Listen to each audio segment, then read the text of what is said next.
Hello guys, class 11 P block elements का ये third video है और आज के वीडियो में हम बोरोन के कुछ इंपॉर्टेंट कंपाउंड्स जैसे बोरेक्स, ऑर्थोबोरिक एसिड एंड डाइबोरिन के बारे में डिस्कस करेंगे।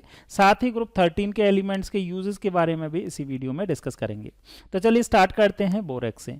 बोरेक्स जो होता है बोरोन का एक इंपॉर्टेंट कंपाउंड है जो कि व्हाइट क्रिस्टलाइन सॉलिड फॉर्म में मिलता है और इसका फॉर्मूला Na2B4O7.10H2 होता है।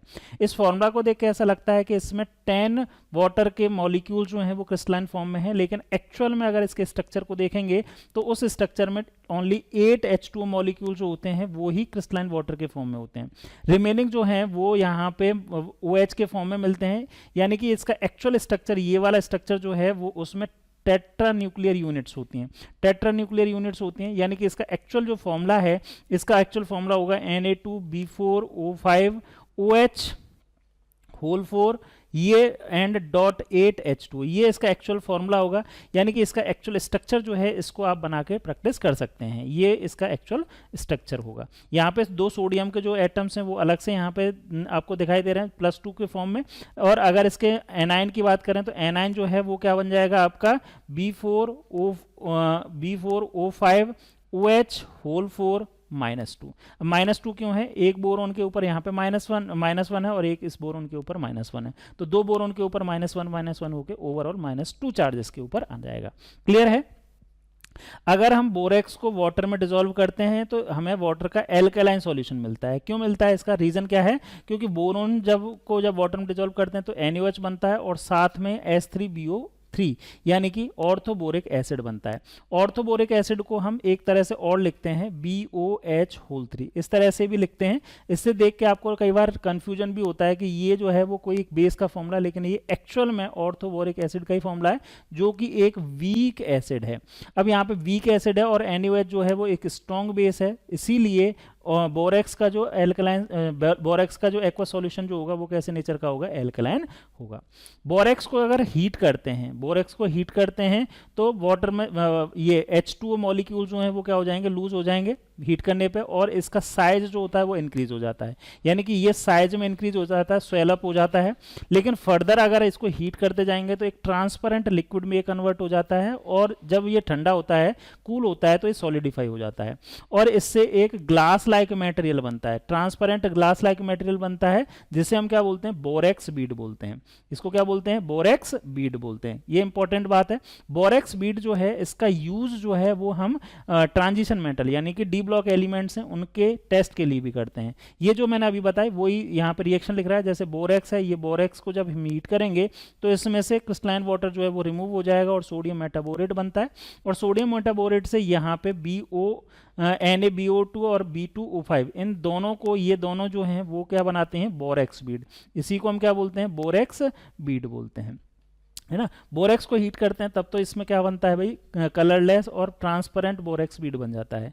लेकिन ये जो मेटाबोरेट हैं, जैसे यहाँ पे BO2- जो है इसको बोलते हैं metaborate. Metaborate of many transition metal have characteristics colour and therefore borax bead test can be used to identify them in laboratory.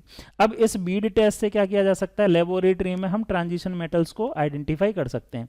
क्यों कर सकते हैं? क्योंकि जो बोरेक्स के साथ में जो बीड बन रहा है, यानी कि बोरेक्स बीड बन रहा है, वो अलग अलग कलर का बन सकता है। जैसे एक एग्जांपल से समझो, जब borax is heated in a Bunsen burner flame with cobalt oxide के साथ में हीट किया जाता है किसको? बोरेक्स और कोबाल्ट ऑक्साइड को जब हीट करते हैं in a loop of platinum wire के ऊपर रख के, तो क्या होता है? ब्लू कलर का एक हमें कोबाल्ट मेटाबोरेट बनता है ना।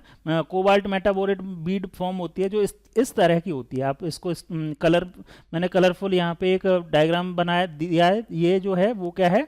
कोबाल्ट मेटाबोरेट जो है उसकी एक बीड है, और इसका कलर आप देख पा रहे हैं ये कैसा है? ब्लू कलर का है। यानी कि जब हम बोरेक्स को अलग अलग ट्रांजिशन मेटल के साथ में हीट करते हैं तो इस तरह के बीड्स फॉर्म होते हैं, और इन बीड्स का कलर जो होता है वो अलग अलग होता है। जैसे कोबाल्ट के केस में इसका कलर कैसा है? ब्लू कलर है।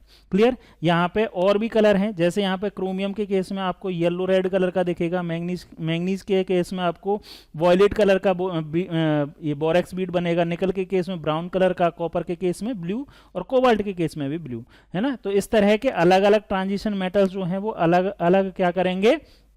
आपकी बोरेक्स बीड का फॉर्मेशन करेंगे। क्लियर है, समझ में आया? अच्छा, ये बोरेक्स बीड जो है वो हॉट और कोल्ड में अलग अलग हो सकते हैं। जैसे क्रोमियम में ये जो होगा वो येलो रेड का होगा और कोल्ड होते होते ये कैसा हो जाएगा, ग्रीन कलर का हो जाएगा। क्लियर? तो इस तरह के बोरेक्स बीड टेस्ट हम क्या कर सकते हैं, बोरेक्स के साथ में हीट करके ट्रांजिशन एलिमेंट्स को हम आइडेंटिफाई कर सकते हैं। ये फ्लेम टेस्ट भी हैं, ऑक्सीडाइजिंग फ्लेम जो होती है, रिड्यूसिंग फ्लेम जो होती है, उनके कलर भी कुछ इस तरह के ही होते हैं। क्लियर? चलिए जी, नेक्स्ट जो कंपाउंड है बोरोन का वो है ऑर्थोबोरिक एसिड। ऑर्थोबोरिक एसिड का फॉर्मूला मैंने अभी आपको बताया, वही है H3BO3 होता है। इसको इस तरह से बहुत कम लिखा हुआ मिलेगा, आपको लिखा हुआ मिलेगा BOH3। अब यहाँ पे OH जैसे ही आप सुनते हैं कि OH यहाँ पे लिख रहा है तो आपको बेस दिखने लगता है, क्योंकि आपने पढ़ा है कि OH जिनमें भी होता है वो सारे के सारे बेस होते हैं। जैसे NaOH जो बेस है, MgOH ये भी बेस है, तो ये भी आपको बेस जैसा दिखता है, लेकिन ये बेस नहीं होके ये क्या है, एक एसिड है। ठीक है, ये बेस है लेकिन ये क्या है, एक एसिड है। क्यों है एसिड, इसका रीजन क्या है, इस रीजन को समझ लो। क्योंकि जब ये वाटर में डिसॉल्व किया जाता है, जब ये वाटर में डिसॉल्व करेंगे तो ये क्या करता है, वाटर HOH लिख दूं मैं वाटर को इस तरह से, है ना, HOH H2O होता है तो H2O को HOH लिख सकते हैं। तो ये वाटर में से क्या करता है, एक OH को ले जाता है और यहाँ से H प्लस जो होता है वाटर में से वो लिबरेट हो जाता है। एक OH लेने के बाद में ये किस में कन्वर्ट होता है, BOH4 में कन्वर्ट होता है, BOH4 माइनस में कन्वर्ट हो जाता है। तो यहाँ से एक तरह से इसने H प्लस आयन जो है वो खुद में से ना देके किसमें से रिलीज किया है, वाटर में से रिलीज किया है। इसीलिए ये एक कैसा है, एक वीक एसिड होता है। ऑर्थोबोरिक एसिड कैसा है, एक वीक एसिड होता है। क्लियर है, समझ में आया? देख लो, इसमें ये सारी चीजें लिखी हुई हैं।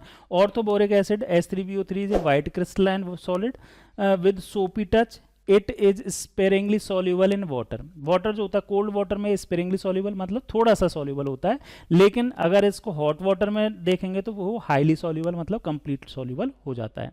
It can be prepared by acidifying the aqueous solution of borax. Borax की रिएक्शन जब एक्वस सॉल्यूशन या एक्वस वो एसिडिक वाटर से करवाते हैं तो ये बाई प्रोडक्ट के फॉर्म में फॉर्म होता है ऑर्थोबोरिक एसिड। हमने यहाँ पे ऊपर भी देखा था, इसका सिर्फ हाइड्रोलाइसिस भी करवाते हैं तो भी हमारे पास ऑर्थोबोरिक एसिड फॉर्म होता है। लेकिन सिर्फ हाइड्रोलाइसिस करवाएंगे तो यहाँ NaOH फॉर्म होता था, जो कि एसिड और बेस मतलब एक्वस सॉल्यूशन इसका NaOH फॉर्म होता था। NaOH की वजह से ये बेसिक सॉल्यूशन या एल्कलाइन सॉल्यूशन बनता था। अगर हम इसका एसिडिफाइंग या एसिडिक हाइड्रोलाइसिस करवाएं तब हमारे पास NaCl फॉर्म होता है, साथ में बोरिक एसिड होता है, ये फॉर्म हो जाता है। इसीलिए हम यहाँ से बोरिक एसिड ऑब्टेन कर लेते हैं। It is also formed by the hydrolysis. Hydrolysis मतलब रिएक्शन विद वाटर और dilute acid of most boron compound, जैसे हैलाइड, हाइड्राइड एक्सेट्रा। तो और भी कंपाउंड की हाइड्रोलाइसिस से इस ऑर्थोबोरिक एसिड को हम ऑब्टेन कर सकते हैं। It has a layer structure in which planar BO3 unit are joined by hydrogen bond and shown in 11.2। ये देखो इस तरह का इसका लेयर्ड स्ट्रक्चर होती है। यहाँ पे अगर देखोगे तो ये ऑर्थोबोरिक एसिड का स्ट्रक्चर है। यहाँ पे बोरोन है और ये OH, एक OH और ये दूसरा OH और ये तीसरा OH। मैंने आपको बताया था ना, इस तरह से BOH3 इस तरह का स्ट्रक्चर इसमें होता है। और ये आगे भी फर्दर आगे इस तरह के बॉन्ड और भी कंटिन्यू करते रहते हैं और इसका स्ट्रक्चर बनता है। अच्छा, यहाँ पे जो है हाइड्रोजन जो है, देखो एक चीज़ और समझ लो, यहाँ पे ये हाइड्रोजन जो है वो दो मोर इलेक्ट्रोनेगेटिव एलिमेंट, ये एक इलेक्ट्रोनेगेटिव एलिमेंट ये है, एक इलेक्ट्रोनेगेटिव एलिमेंट ये है, मतलब दो ऑक्सीजन के बीच में आ गया, या दोनों ही ऑक्सीजन जो होती हैं मोर इलेक्ट्रोनेगेटिव होती हैं, और इसकी वजह से इसमें एक एक्स्ट्रा बॉन्ड और फॉर्म हो गया। इसको हम क्या बोलते हैं, हाइड्रोजन बॉन्ड बोलते हैं। तो ऑर्थोबोरिक एसिड में जो है वो हाइड्रोजन बॉन्ड भी प्रेजेंट होता है। क्लियर?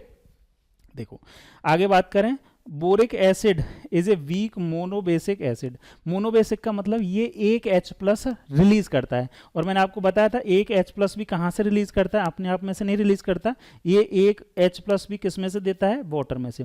जब वाटर में इसको डिसॉल्व किया जाता है तो वाटर का एक OH ये अपने आप ले लेता है, मतलब BOH4 बनाता है, और एक H प्लस जो है वो किस रिलीज हो जाता है यहाँ से H प्लस में, वाटर में से, और ये H प्लस जो है वो किसके फॉर्म में रहता है, H3O प्लस के फॉर्म में रहेगा। ठीक है, तो यानी कि एक बोरिक एसिड जो है वाटर में से एक H प्लस रिलीज कर देता है, इसी वजह से ये एक क्या है, एसिड की तरह बिहेव करता है।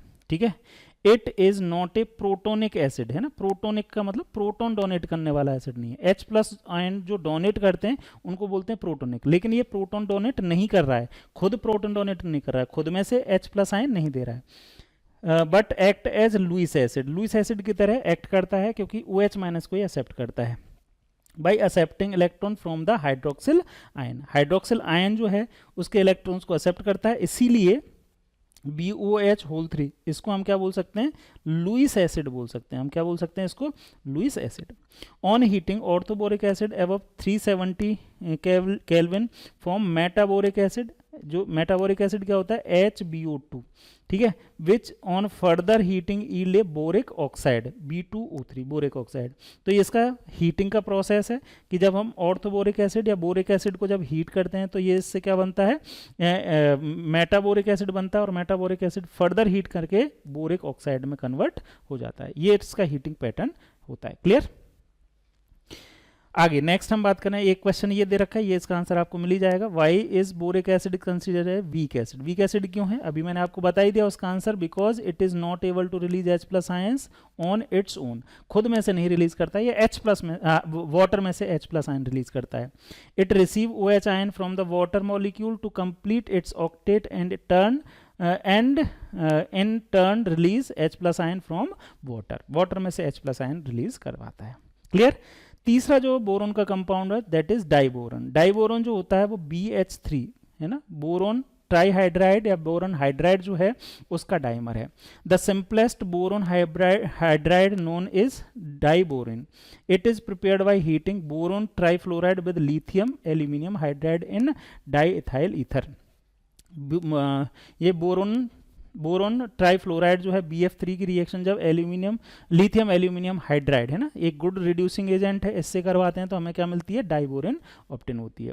एक convenient laboratory method for the preparation of diborane involve the oxidation of sodium borohydride with iodine. Sodium borohydride ये है NaBH4, ये भी गुड रिड्यूसिंग एजेंट है, ये भी हमें ऑर्गेनिक केमिस्ट्री में खूब यूज करते हैं। लिथियम एल्यूमिनियम हाइड्राइड NaBH4 है ना, सोडियम बोरोहाइड्रेट, ये इसका जब आयोडीन से रिएक्शन कराते हैं तो भी हमारे पास क्या बनता है, डाइबोरिन ऑब्टेन हो जाती है। ये लेबोरेटरी मेथड है।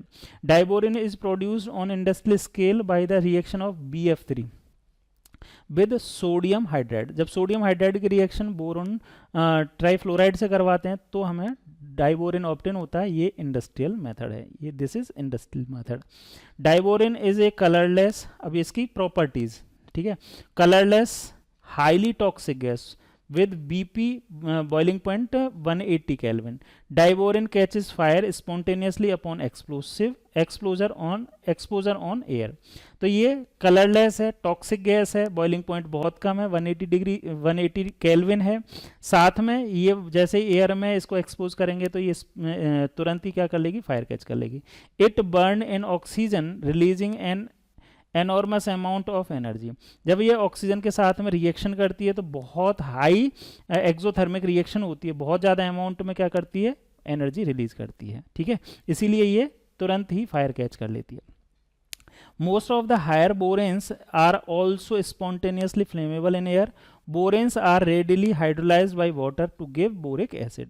तो बोरेंस जो होते हैं वो इजीली क्या करते हैं, फायर कैच करते हैं, साथ में ही जो बोरेंस हैं वो बोरिक एसिड देते हैं। जब वाटर में डाइबोरेन है जैसे, या इसके फर्दर मतलब ये तो डाइमर है BH3 का, ट्राइमर टेट्रामर या पेंटामर, और भी मतलब हायर जो बोरेंस होंगे वो भी वाटर में क्या होते हैं, हाइड्रोलाइज होते हैं, और इससे क्या बनता है, बोरिक एसिड फॉर्म होता है। Diborane undergo cleavage reaction with Lewis base to give the boron adduct BH3.L। BH3.L का मतलब है ये जो है बोरोन जो है BH3 जो है वो लुईस एसिड की तरह बिहेव करता है, तो इसको अगर कोई लोन पेयर इलेक्ट्रॉन देगा तो उसके साथ में ये रिएक्शन कर लेगा, ठीक है। B2H6 प्लस 2NMe ये क्या करेगा, ये वाला जो है NMe3 ये जो है, ये कंपाउंड जो है वो आपका कोई भी लॉन पेयर डोनेटिंग स्पीसी है। B2H6 plus CO carbon monoxide के साथ में रिएक्शन करके भी ये क्या बनाएगा, कंपाउंड फॉर्म कर देगा। यहाँ पे भी ये किसकी तरह एक्ट करेगा, एक लुईस एसिड की तरह एक्ट करेगा जो लॉन पेयर इलेक्ट्रॉन गेन कर सके। ये इंपॉर्टेंट रिएक्शन है एक अमोनिया के साथ में। Reaction of ammonia with diborane give initially B2H6.2N B2H6.2NH3। इस फॉर्मूला को, ये जो है जब डाइबोरिन की रिएक्शन अमोनिया से करवाते हैं तो ये फॉर्म होता है, which is formulated as BH2NH2BH4। ये इंपॉर्टेंट बात है यार, है ना। इसमें देखो, ये इसको मैं थोड़ा सा हाईलाइट ही कर लो आप इसको। ये जो है डाइबोरिन जब रिएक्शन करती है अमोनिया से तो ये फॉर्म करती है। इसका इनिशियली तो इसको हम इस तरह से लिख सकते हैं, लेकिन इसको आगे आप इस तरह से लिख सकते हैं। और ये जो है वो किसका स्ट्रक्चर है, इसका स्ट्रक्चर है। इसको हम क्या बोलते हैं, इनऑर्गेनिक बेंजीन, है ना। तो आप ऐसा ये बोल सकते हैं कि जब डाइबोरिन अमोनिया से रिएक्शन करती है, डाइबोरिन जब अमोनिया से रिएक्शन करती है तो क्या फॉर्म होता है, ये वाला फॉर्म होता है B3N3H6, है ना। इसको लिखने के तरीके अलग अलग हो सकते हैं। लिखने का तरीका एक ये हो सकता है B2H6 या फिर इसी को इस तरह से लिख सकते हैं BH2NH3 BH4-। तो लिखने के तरीके अलग अलग हो सकते हैं। और इसको फर्दर जब हीट करते हैं तो ये हमें ये ऑब्टेन होता है B3N3H6। इसी को B3N3H6 इसी को हम क्या बोलते हैं, इनऑर्गेनिक बेंजीन या बोराजीन। बोराजीन बोले या इनऑर्गेनिक बेंजीन, ये इंपॉर्टेंट है, ये आपसे पूछा जा सकता है, बहुत ज़्यादा इंपॉर्टेंट कंपाउंड है, तो इसको आप याद रखें। यहाँ पे क्या होता है बेंजीन में, जहाँ पे ऑल्टरनेट इन पोजीशन पे यहाँ पे कार्बन होता है। नॉर्मल बेंजीन में तो सब जगह कार्बन होता है, लेकिन यहाँ पे नाइट्रोजन और बोरोन ऑल्टरनेट पोजीशन पे हैं। साथ में ही ये जो लग रहे हैं वो हाइड्रोजन से हैं। ये सभी क्या हैं, इसके हाइड्रोजन लगे हुए हैं। नाइट्रोजन के साथ में भी हाइड्रोजन, ये हाइड्रोजन, ये हाइड्रोजन, ये हाइड्रोजन, सभी हाइड्रोजन यहाँ पे लगे हुए हैं। यानी कि यहाँ पे जैसे बेंजीन जो होती है उसमें कार्बन होता है, लेकिन कार्बन की जगह पे ऑल्टरनेट पोजीशन पे नाइट्रोजन और बोरोन लगे हुए हैं। इस तरह की बेंजीन जैसी स्ट्रक्चर होती है। और ये क्योंकि इनऑर्गेनिक कंपाउंड है इसीलिए इसको इनऑर्गेनिक बेंजीन बोलते हैं। एक्चुअल नेम इसका बोराजीन है। क्लियर है। और इसका फॉर्मूला लिखेंगे तो क्या लिखेंगे, B3। टोटल 3 बोरोन है, 3 नाइट्रोजन है, 1 2 और 3 और 6 इन सभी के ऊपर, क्योंकि एक एक हाइड्रोजन लगा हुआ है तो 6 हाइड्रोजन है। तो दिस इज बोराजिन। तो बोराजिन कब बनता है, जब डाइबोरिन की रिएक्शन अमोनिया से करवाई जाती है। The structure of diborane is shown in figure 11.2। 11.2 ये वाला स्ट्रक्चर जो है वो डाइबोरिन का स्ट्रक्चर है।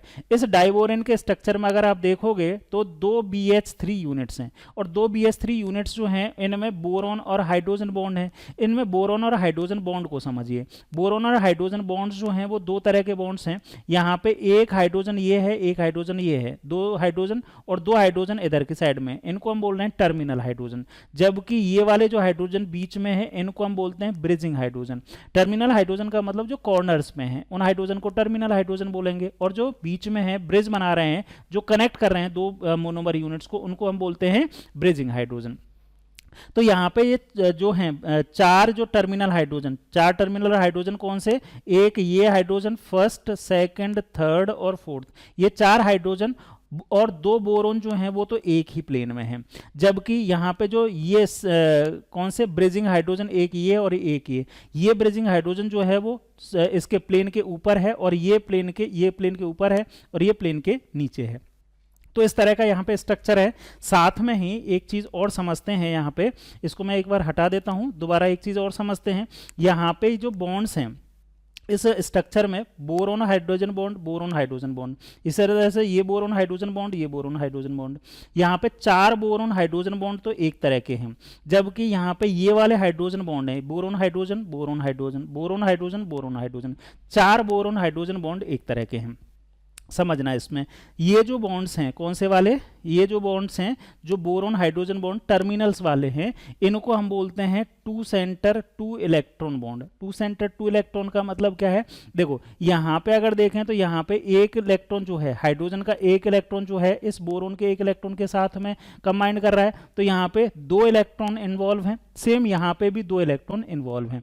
तो इनके बीच में बोरोन जो है वो एक सेंटर की तरह काम कर रहा है। यहाँ पे 2 बॉन्ड्स बन रहे हैं, और दोनों बॉन्ड्स बन रहे हैं, और दोनों बॉन्ड्स में 2-2 इलेक्ट्रॉन्स जो हैं वो क्या कर रहे हैं, पार्टिसिपेट कर रहे हैं। तो इसको हम बोलेंगे 2 सेंटर 2 इलेक्ट्रॉन बॉन्ड। जबकि इसकी अगर हम बात करें, इस बोरोन और इस हाइड्रोजन बॉन्ड की बात करें, तो इसको हम बोलते हैं 3 centre 2 electron bond. 3 centre 2 electron bond का मतलब क्या है? देखो यहाँ पे अगर बात करें, इस हाइड्रोजन के पास तो एक ही इलेक्ट्रॉन है।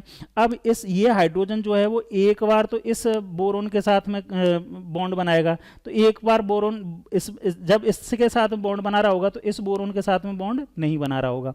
फिर ये बॉन्ड जब ब्रेक हो जाएगा या ये जब बॉन्ड इससे नहीं बनाएगा तो फिर इसके साथ में बॉन्ड बनाएगा। मतलब एक कंटिन्यूअसली क्या करते हैं, ये जो हाइड्रोजन जो है, ये वाला जो हाइड्रोजन है जिसके पास एक इलेक्ट्रॉन है, यहाँ पे एक ही इलेक्ट्रॉन जो है वो इसके साथ में और वही इलेक्ट्रॉन जो है इसके साथ में बॉन्ड बना रहा है, इसीलिए इस bond co dot dot dot से बनाते हैं। ठीक है, तो इस तरह के बॉन्ड को हम क्या बोलते हैं? 3 सेंटर और 2 इलेक्ट्रॉन बॉन्ड। मतलब 2 इलेक्ट्रॉन है लेकिन ये 2 इलेक्ट्रॉन जो है वो 3 सेंटर पे काम कर रहे हैं। मतलब एक इलेक्ट्रॉन जो है वो यहाँ पे इस इलेक्ट्रॉन की वजह से यहाँ पे भी ये बॉन्डिंग कर रहा है और यहाँ पे भी 1 2 3, यहाँ पे टोटल 3 सेंटर हैं, लेकिन इलेक्ट्रॉन कितने हैं इसमें? दोनों में इन्वॉल्व 2 ही हैं। कैसे हैं? तो एक टाइम पे आप समझ गए ना, यहाँ पे ये इलेक्ट्रॉन तो कॉमन है, इसका अलग होगा, इसका अलग होगा, तो टोटल इलेक्ट्रॉन्स कितने हुए? 3 नहीं होके ये तो एक ही इलेक्ट्रॉन है। ठीक है, एक ही टाइम में यहाँ पे 2 इलेक्ट्रॉन, ये वाला और ये वाला, ये 3 सेंटर पे, ये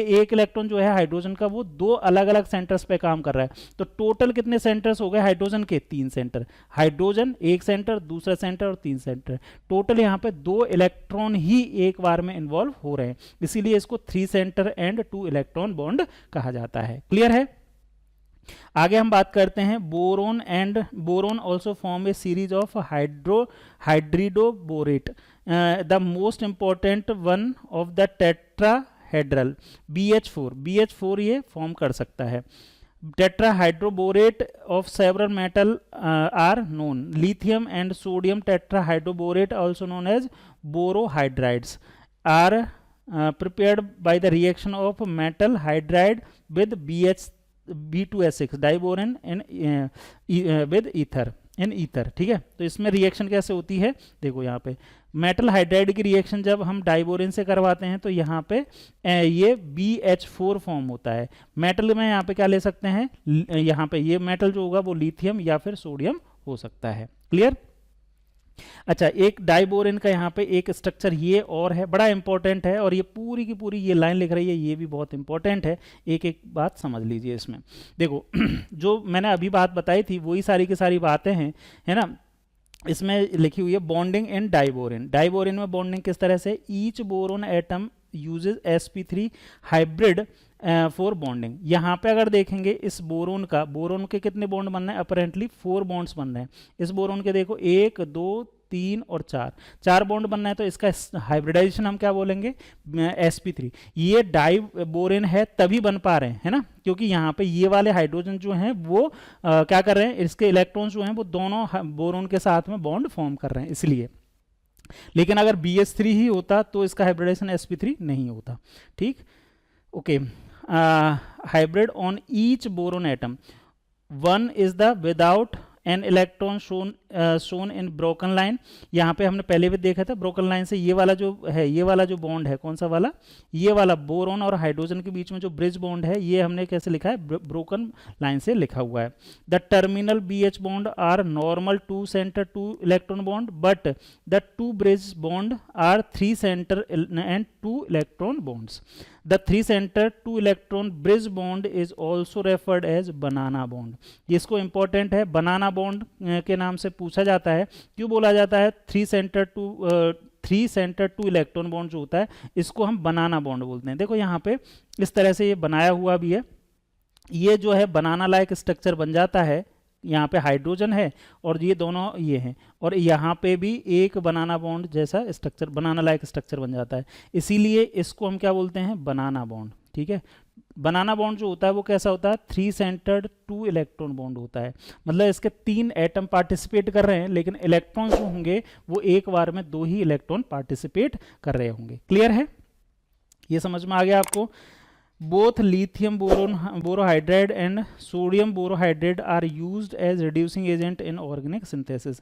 lithium aluminum hydride, lithium boron hydride, sodium borohydride ये बहुत अच्छे reducing agent होते हैं और इन केमिस्ट्री में इनका यूज़ हम खूब करते हैं. They are useful starting material for the preparing other metal borohydride. इनको हम और borohydride के लिए भी यूज़ कर सकते हैं. क्लियर? ये तो हुए आपके बोरोन के कंपाउंड्स. नेक्स्ट एक छोटा सा टॉपिक और है, uses of boron and aluminium and other compounds. क्या क्या यूज़ होते हैं? देखो, बोरोन और एल्यूमिनियम के ही इंपॉर्टेंट यूज़ हमें डिस्कस करने हैं. तो देखो मैं डायग्राम के हेल्प से आपको बता देता हूँ. बोरोन जो होता है आपको पता है, बोरोन के दो आइसोटोप होते हैं, बोरोन 10 और बोरोन 11. बोरोन 10 जो होता है वो क्या है, इजीली न्यूट्रॉन को एब्जॉर्ब कर सकता है. न्यूट्रॉन को एब्जॉर्ब करने की उसकी हाई कैपेसिटी होती है, इसीलिए उसका यूज़ कहाँ किया जाता है, इन न्यूक्लियर रिएक्टर्स में एज ए मॉडरेटर. मतलब जो न्यूट्रॉन्स निकलते हैं उनको एब्जॉर्ब करने के लिए बोरोन का यूज़ किया जाता है. इसके साथ साथ में बोरोन जो होता है उसके कंपाउंड्स का यूज़ हम बुलेट प्रूफ जैकेट बनाने में कर सकते हैं, रिफ्रैक्टरी मटेरियल की तरह इसका यूज़ कर सकते हैं. एरोप्लेन में जो कंपाउंड्स बनते हैं, एरोप्लेन जिससे बनता है, उनमें भी बोरोन के एलॉय का यूज़ किया जाता है. नेक्स्ट है हमारे बोरोन के कंपाउंड बोरेक्स और ऑर्थोबोरिक एसिड का यूज जो है वो ग्लास वूल, इस तरह की ग्लास वूल जो होती है उसको बनाने में किया जाता है. हीट रेजिस्टेंट ग्लास होता है, उसको बनाने के लिए भी बोरेक्स का और ऑर्थोबोरिक एसिड का किया जाता है. और ग्लास फाइबर जो हैं उनका यूज वो भी आपके बोरेक्स और ऑर्थोबोरिक एसिड से बनाए जाते हैं. ये सारी की सारी चीज़ें यहाँ पे लिखे हुए हैं, एक बार आप चाहें तो इसको रीड कर लीजिए. साथ में अगर हम एल्यूमिनियम के यूजेस की बात करें तो एल्यूमिनियम के यूजेस तो आप वैसे जानते ही हैं. एल्यूमिनियम जो होता है वो ईजिली उसकी स्ट्रॉन्ग होता है, लाइट वेट होता है, साथ में ही सिल्वरी वाइट कलर का होता है. टेंसाइल स्ट्रेंथ उसकी अच्छी होती है, इसीलिए वायर बनाने में, यूटेंसिल्स बनाने में, पाइपलाइंस, फॉयल जो पैकिंग के लिए, ये सारी चीज़ें बनाने के लिए किसका यूज़ किया जाता है, एल्यूमिनियम का यूज़ किया जाता है. इसके साथ में एल्यूमिनियम के बहुत सारे एलॉय जो होते हैं, चाहे वो कॉपर के साथ मैग्नीशियम, सिलिकॉन, जिंक, इन सभी एलिमेंट के साथ में एल्यूमिनियम के एलॉय जो होते हैं वो भी काफ़ी पॉपुलर होते हैं. ठीक है. तो the use of aluminium and its compound for domestic purpose is now reduced considerably because of their toxic nature. इसके कुछ कंपाउंड्स होते हैं वो टॉक्सिक नेचर के होते हैं, इसलिए इसका यूज जो है वो कम हो गया है, उतना ज़्यादा यूज नहीं होता, लेकिन पॉपुलर यूज तो अभी भी होते ही हैं. क्लियर है. तो ये इस तरह से हमने ग्रुप 13 के एलिमेंट्स के बारे में डिस्कस किया. अब हम बात करेंगे ग्रुप नंबर 14 के एलिमेंट्स. ग्रुप नंबर 14 के एलिमेंट्स के बारे में हम नेक्स्ट वीडियो में डिस्कस करेंगे. Thank you.